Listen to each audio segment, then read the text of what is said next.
This was anything but normal. What's going on, What are we going to do? What about the kids? It was really surprising how much need there was when this all started. All of us went from just dealing with COVID in our families and personal and here at work, then really switching into, well, this is unacceptable.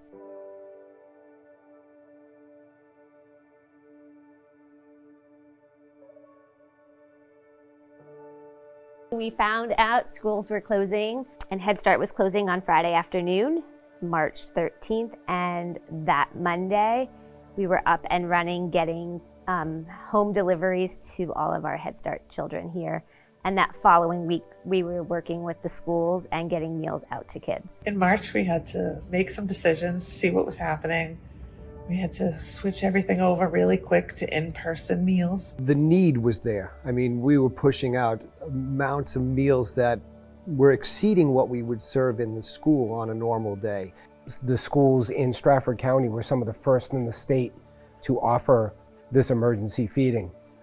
And within a couple of weeks, by the beginning of April, these schools were doing 5,000 meals a day. We all banded together and were able to do deliveries. So some had pickups, some had drive-throughs. For those really isolated, the bus drivers had almost door-to-door service. An example of why there are champions is these districts met the needs of their families where they were. We had an amazing group of people who made sure that kids had meals, they made sure they had materials, they had anything that was here that needed to be where kids were elsewhere. I have never seen more people gather around the issue of feeding and childhood hunger and family hunger. And I think that's the thing. No one knows who's going hungry.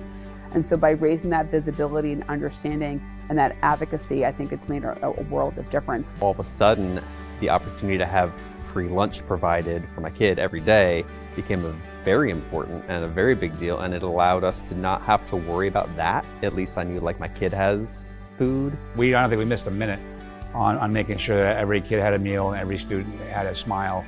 On the days that they were passing out lunch, we'd walk to school and they'd pass us the bag with lunch and breakfast. There were times where I would bring it out and start seeing people regularly, and they would be happy to see me, and it was kind of like that daily interaction. But it was good to get back to some normalcy after losing the end of that school year. Miss Gigi, it was, there's little Timmy, that. It was great, they'd come down, even though we kept our distance, they got to see you. It made me feel good because I hadn't seen them since school shut down. So it was nice to see them. It was the hope. We're here. We're here to stay. We'll get through this. We honored the school districts because really those are sort of the spearheads. If you really want to talk about some of our unsung heroes, it was the administrators clogging through that red tape to make sure this happened. It was our lunch ladies who truly came in and cared. I think it gave them a sense of purpose. Our bus drivers, our unsung heroes of the bus drivers. And demonstrated a great care for other people that those drivers, those food service personnel, everybody that contributed to that deserved to be recognized. I'm still amazed at the collaborations we had, the effort between the school districts, the CAP staff, the busing, cafe services. I've never seen collaboration like that before.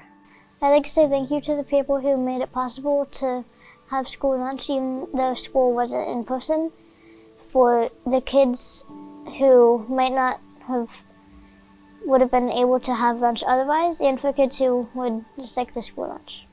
I love school lunch.